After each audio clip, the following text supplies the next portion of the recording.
ይረጋግጣል። ወይኔ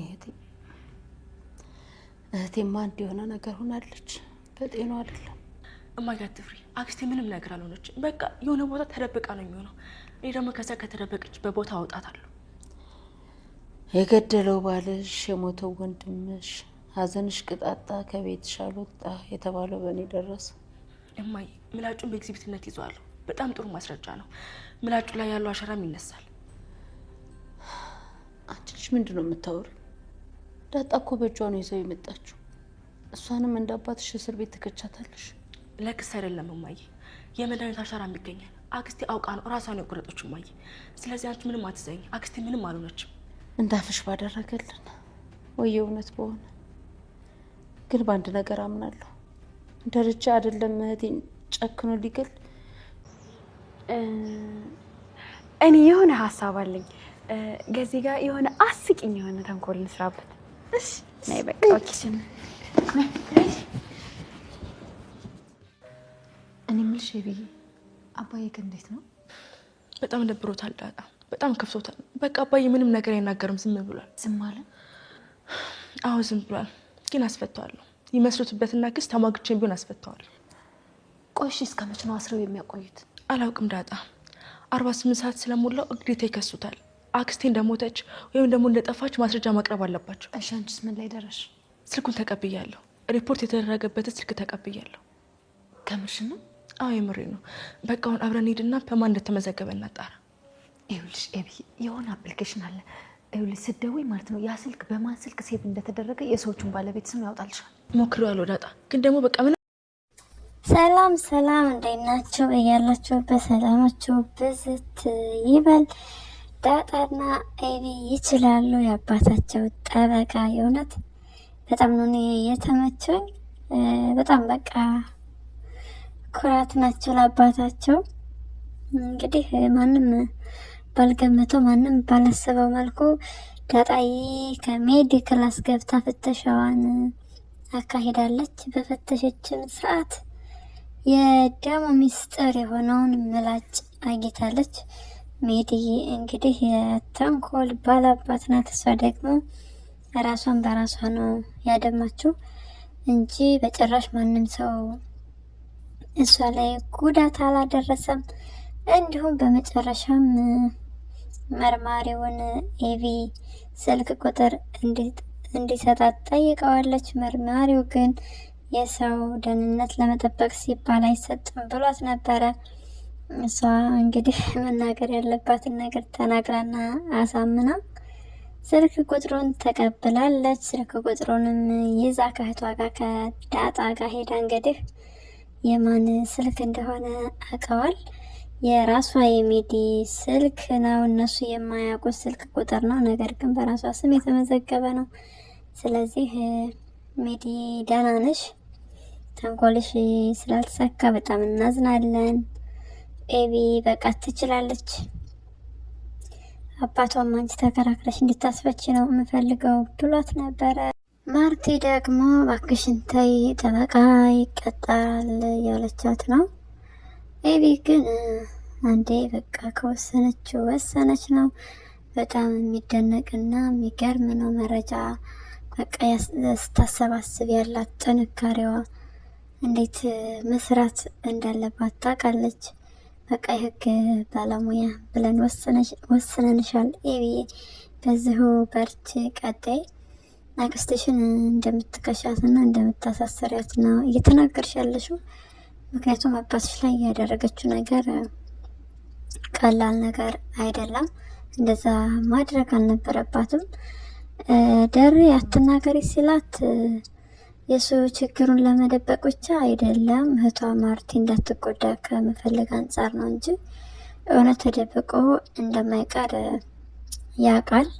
እውነቱ ወጥቶለት እሱም ሰላም ቢያገኝ ይፈልጋል። ነገር ግን ደግሞ ማርቲ ትጎዳብኛለች ከሚል አንጻር ነው።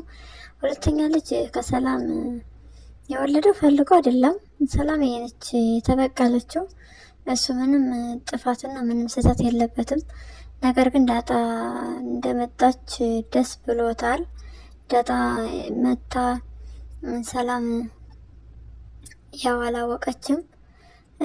ዳሬ ግን አስመርምሯታል። ተመርመሮ ዴኔ ልጁ እንደሆነች አውቋል። ቢያንስ በዛ ጊዜ ቢነግራት ከመበቀል ትቆጠብ ነበረ። እንግዲህ ዳጣ ቤት ውስጥ መታ እያለ ነው የተበቀለችው ማለት ነው በሚገርም ሁኔታ። ይሄ በጣም ከባድ ነገር ነው። ዳሬም ያልተናገረበት ምክንያት ያው ቤቱ እንዳይበጠበጥ ከሚል አንጻር ነው። ያው ምንም ማድረግ አይቻልም። ነገር ግን ሰላምዬ ደግሞ የልጅን አባት አልናገርም በጭራሽ ያለች ነው። እውነት ተደብቆ ስለማይቀር እውነቱ ወጥቷል። ምንም ማድረግ አይቻልም። ሜዲ አውቃለች። ሰላምዬ ያስተሳሰብሽ በጭራሽ የተሳሳተና የተሳሳተ ነው። እንዴት እኔና ፈጣሪ ነን የምናውቀው፣ ከዛ ውጭ የሚያውቅ የለ ምናምን በጭራሽ። ምክንያቱም ማርቴ ራሱ ጎረቤቱ ዘመድ አዝማዱም እንዴት ነው ከየት ነው የወለደችው ከማን ነው እየተባለች እየተጠየቀች ነው። ምክንያቱም አንድ ሰራተኛ እንግዲህ እረፍት ወጥታ ማታውቅ ምናምን ከሆነ ቤተሰብ እያለች ማትወጣ ከሆነ በቃ በጣም ከባድ ነው። ቤት ውስጥ ያለ ሰው ነው ሊጠረጠርና ሊታሰብ የሚችለው እንጂ ከዛ ውጭ ያለ ሰው በጭራሽ ሊታሰብና ሊጠረጠር አይችልም። ይህንን በማድረግሽ ደግሞ ልታፍሪ ይገባል ሰላምዬ። ስለዚህ ድጋሚ ወደ ቤት መልሳለሁ ምናምን የሚለው ሀሳብሽን ብትታዩ መልካም ነው የምንለው። እንግዲህ ጋሽ ደሬ በቀጣይ ተፈተህ እንደምናይ ሙሉ እምነትና ተስፋ አለን። ዳጣዬና ኤቢ ይመቻቸው። እናንተ ስትተባበሩ፣ እናንተ አንድ ስትሆኑ ከአንድ ብርቱ ሁለት መድኃኒቱ እንደሚባለው በቃ ድል ታደርጋላችሁ። ለሁሉም ነገር አትሸነፉም ማለት ነው። በዚሁ ቀጥሉ። መመካከሩን ለአባታቸው ሁለታችሁም እኩል ናቸው። ስለዚህ በዚሁ መቀጠል አለባቸው። የምላጩ ውጤት እንግዲህ ዳጣም ይዘዋለች በእጇ። ነገር ግን በዋነኛነት የሜዲ አሻራም ይገኛል ማለት ነው። ስለዚህ ሜዲዬ ያልተሳካልሽም፣ ተንኮልሽ ምንም ማድረግ አይቻልም። ሀቅ አለሽ፣ እውነት አለሽ። ነገር ግን በዚህ መልኩ አይደለም። ስለ ማርታና ስለ ደሬ እያወቅሽ ባትገቢ መልካም ነበረ። እህትሽ ነች፣ እህትሽ ስለሆነች እያሰብሽላት ምናምን ነው። ነገር ግን ትጎጃታለሽ እንጂ በጭራሽ አትጠቅሚያትም። አፋለይ ተብሎ ያየ ሁሉ አይወራም፣ ታየ ሁሉ ይባላል። ይሄ እውነት የሆነ ነገር ነው። አንቺ ለማርት የሆነ ነገር ብትነግሪያት በቃ ድርጊቱ እውነት ቢሆን እንኳ አሳማኝ ቢሆን እንኳ ራሱ ትጠላሻለች። ምክንያቱም ትታመማለች፣ ትሰበራለች። ለመሰበሯ ምክንያት የመጀመሪያው በቃ መስማት የማፈልገውን ነገር ከአንቺ አንደበት ሰምታ ስለሆነ የምትታመመው። ስለዚህ ነገር በጣም ይከብዳል። በቃ እንደ ባሏ ነው የምትጠላሽ፣ ምንም ጥርጥር የለውም። ማርቲ ለትዳሯ ያላት ፍቅር፣ ያላት ክብር፣ በቃ ያላት አመኔታ በጣም የሚያስቀና በጣም ደስ የሚል ነው። በቃ ትክክለኛ የትዳር ሰው የለም እንደዛ ነች ማርቲ። በቃ ትለያለች። ለቤቷ ያላት ፍቅር ግን ምን ያደርጋል ጋሽ ደሬ ባይሳሳት ጥሩ ነበር። ተሳስቷል። እንግዲህ ይፋታሉ ወይስ አይፋቱም? ምን ይመስላችኋል? ስታቅ ማርቲ በጣም ያስደነግጣል። ፌንት ትነቀል ይሆን? ትታመም ይሆን? ምን ትሆን ይሆን ማርቲ? እስኪ እንደው ገምቱ እናንተ። ጋሽ ደሬ ለምን ምን አሳስቦት ይመስላችኋል የማይነግራት? ትዳሩ እንዳይፈታ ብቻ ነው ወይስ ሚስቱ እንዳትጎዳበትም ጭምር ነው? ምን ይመስላችኋል? እና እንግዲህ በህይወቴ አንዴ ተሳስቻለሁ ነው የሚለው ደሬ። ከሚስቴ ውጭ ስለሄድኩኝ ስለማገጥኩ በሚስቴ ላይ በዚህ ጉዳይ ላይ ታስሩኛላችሁ ብሎታል። እንግዲህ ለመርማሪ ፖሊሱ መርማሪ ፖሊሱም ይሄንን እኛ ማድረግ አንችልም፣ የምትችለው የእርስዎ ባለቤት ነች ብሎታል። ስለዚህ ማርቲ ደግሞ ክስ ምናምን የሚባል ነገር ጭራሽ ነው ትዝ የማይላት። ደሬ ጥፋቱን ያምናል፣ የተጸጸተ ነው። ዳጣን ራሱ ወንድሙ ሲወስዳት ሲጸጸትና ሲያስብ ነው የኖረው። በጣም ጀግናና ጠንካራ አባት ነው። እንዲሁም ያሳዝናል። በጣም ነው የሚያሳዝነው። ልጁን እሱ ሳያውቅ ልጁ በቃ አብራኮ ከፋ የሆነች ስጋው ተወልዳ እንደጠፋች ያውቃል። ለብዙ ጊዜ ቤተሰብ መስርቶን ቢኖርም ምንም እረፍትና ደስታ ሊኖረው አይችልም። ያው እንደሚታየው ሙሉ ለሙሉ ደስተኛ ነው ሊባል አይችልም። ምክንያቱም የጠፋች ልጅ እንዳለችው ያውቃል። ምኑ ጋር ወድቃ ይሆን? በሰማይ ቤት ምን ይፈረድብኝ ይሆን? ብዙ ነገር ያሳስበዋል። ነገር ግን ዳጣ ሞገስ ጋር ቤተሰቦቿን አፈላልጋ መታለች። በዚህም ሁላችንም በጣም ነው ደስ ያለና ማርቲንም እንግዲህ የጓደኛዬ ልጅ ነች ብሎ አሳምኗት ነበር። በዚህም ስትጠራጠር እንደዚሁም ወደፊት ህይወቷ ስለሚያሳስባት ዳጣ እሱንም ነገር በማሰብ እንግዲህ ጓደኛዬን ላዋራው ትል ነበረ። ዳጣንም ትጠይቃት ነበር። ዳጣን አትጠይቂያት እባክሽን ተያት፣ አታፋጫት ምናምን የሚል ብዙ ሰው አስተያየት ነው። እናንተ ብትሆኑ ምን ታደርጋላችሁ?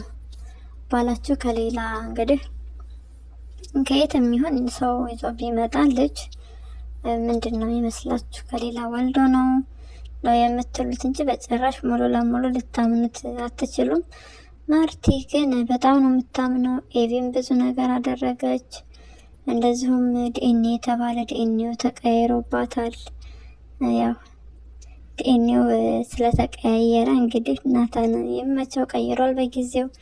ይሄ ቤት እንዳይፈርስ በቃ ከቀን ወደ ቀን እያሸጋገረው ቆይቷል። ናታን የሚመችህ ያው ሜዲ በጣም ነው የምትጠላው ናታንን ለመግደል አስባ ነበር፣ ነገር ግን አልተሳካላትም። እንዴት ነው ማርቲ ላይ ይሄንን ነገር እያወቅ የምትተባበረው? ለደረጀ ብላ ነው፣ ለሌላ ነገር አይደለም። ያው እሷንም እንዳገባት ትፈልጋለች፣ ግን ደግሞ ናታን የሚወደው ዳጣን ነው። ኤቪን ይወዳታል፣ ነገር ግን አያፈቅራትም። አሁን ላይ የኤቪ አዲሱ ፍቅረኛ ለማንም ደስ አላላቸውም። ቃዴስ እንግዲህ ያስመሰለ ነው ወይስ ቁም ነገረኛ ነው የሚለውን በቀጣይ የምናየው ይሆናል። ሁሉም ነገር ቀስ እያለ ቀስ በቀስ ነው የሰው ጸባይ የሚገለጥና የሚታወቅ። ኤቪዬ መልካም ነገር እንዲገጥምሽ እንመኝልሻለን።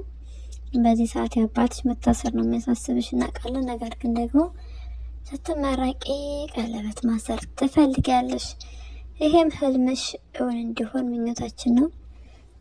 ፍቅረኛሽ ደግሞ የሚያጭበረብር የሚያስመስል አይነት ሰው ከሆነ በጊዜ እውነቱን አቀሽ ሌላ የሚጠቅምሽንና የሚያከብርሽን የሚያስከብርሽን ሰው እንድትይዥ ነው የምንመክርሽ።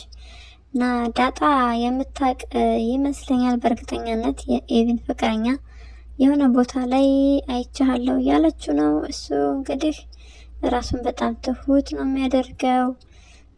ነዲያን ስመግብ መልካም እርዳታ ስራዎችን ስሰራ እዛ ላይ ነው የምታይኝ እያለ ነው። እውነት ይመስላቸዋል? የመጀመሪያ የመጣ ቀን እኔ ነኝ እጅ ማስታጠበው ብሎ እጅ ያስታጠበ ነበር። እንግዲህ ይታያቸው። ትሁት በጣም የመሰለ ነው ያለው። የገባህበት ቤት ትልቅ ቤት ነው።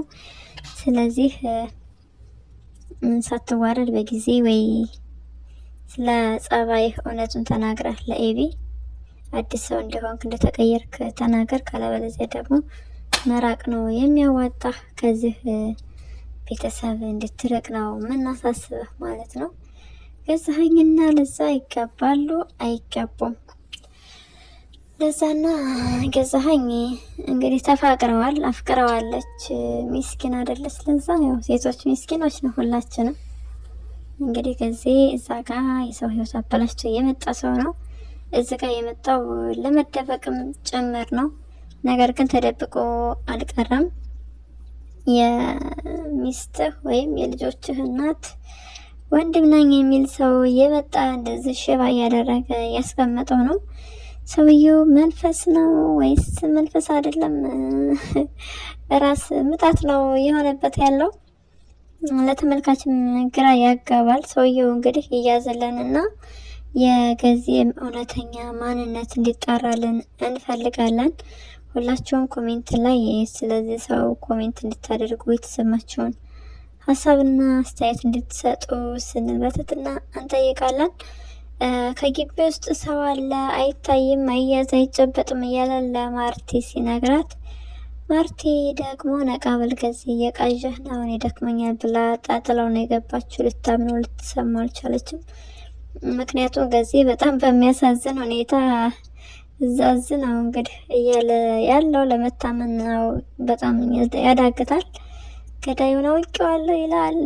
ሰው ሞተ ተብሎ እንግዲህ የሞተ ሰው እንዳለ እርግጠኛ ሳይሆን በጣም ይቃዥ ነበረ። ነገር ግን ዳጣ ምላጩን ታሳየታለች። ከዚህ ደግሞ በጎን ገዳዩን አውቄዋለሁ አቻ ነው ምናምን እንደዛ ይላል። አቻ ጸቡ ካንተና ካንተ ጋር ብቻ ነው እንጂ ከሌላ ሰው ጋር ችግር የለበትም። ስለዚህ የራስህን ችግር የራስህን ሚስጥር እንዳይወጣ በማሰብ ሌላ ነገር መቀበጣጠሩ ጥሩ አይደለም። ስለዚህ እውነታውን ብትናገርና ወንጀለኛም ከሆንክ ለህግ ቀርበህ ቅጣትህን መቀበል መቻል አለብህ። እዚህ ጋር ምንም የማታውቀውን የምስኪኑንና የንጹሐንን የለዛን ህይወት ለማበላሸት እንግዲህ ደፋ ቀና እያልክ ትገኛለህ። ለዛን አፍቅርሃት አይደለም የምትፈልጋት ለጊዜያዊ ደስታና ደስታ ብቻ ነው። ይሄ ደግሞ በጣም የሚደብር ነገር ነው። እስከ መቼ የሰውን ህይወት ስታበላሽ ትኖራለህ ገዜ? ስለዚህ ከዚህ ድርጊትህ ብትታቀብ በጊዜ መልካም ነው እንላለን። ለሳዬ ደግሞ እንደምንም ብለሽ ማጣራት መቻል አለብሽ። ራስሽን ቶሎ አሳልፈሽ እንዳትሰጪ። ራስሽን ከሰጠሽ የዛ በኋላ ቸክም ነው የማያደርገሽ። መጫወቻና መጫወቻ ስለምትሆኝ ራስሽን ጠብቂ እንላለን። ምጥንና ውሃ ለገዜ እንግዲህ ድንጋይ ነው የሰጡት። እሱ ግን ያዘዘው ስጋ ነበረ። ስጋ መብላት ማንም ሰው አይጠላም። ለዛን እንግዲህ አፈቀርኩ ብላ የሷን ደካማ ጎን ተጠቅመህ ለአንተ ለስጋና ለስጋህ የሚመቸውን ነገር እያዘዝክ ነው። ራስክን በጣም ነው የምትወደው እዚህ ጋር የታዘብነው ነገር። ስለዚህ ይችንም ነገር ብታሰምርባት አሪፍ ነው። አሁን ለዛ የላከችልህ መስሎህ እንደዛ ደግሞ በቀይ በግራ ሰውየውን ታያለህ፣ ትወነጀባበራለህ። መላቀጡ ጥፍት ብሏል ገዜ እና ያማተበበ ከዛ ሳህኑን ሲከፍት ድንጋይ ሆነ። ያው ነጭ ስጋ ቀይ ስጋ ብላ ማርጣ ነበር። እንደ ሀሳብ ቀዩ ስጋን የመጣልህ ከነጭ ጋር ተቀላቅሎ እና ምጥንና ውሃዬ ደግሞ በጣም ተንኮል ታምራቸዋል። በሌላ ቪዲዮ እስክንገናኝ ድረስ መልካም ጊዜ ይሆንላችሁ። ለቻናሌ ደግሞ አዲስ ከሆናችሁ ላይክ፣ ሼር፣ ሰብስክራይብ በማድረግ ቤተሰብ የሆኑ ሀሳብና አስተያየታችንን ኮሜንት ላይ ጻፉልኝ። ስለምትከታተሉን ደግሞ ከልብ እናመሰግናለን። መልካም ጊዜ እንደሆንላችሁ እመኛለሁ። ባይ ባይ።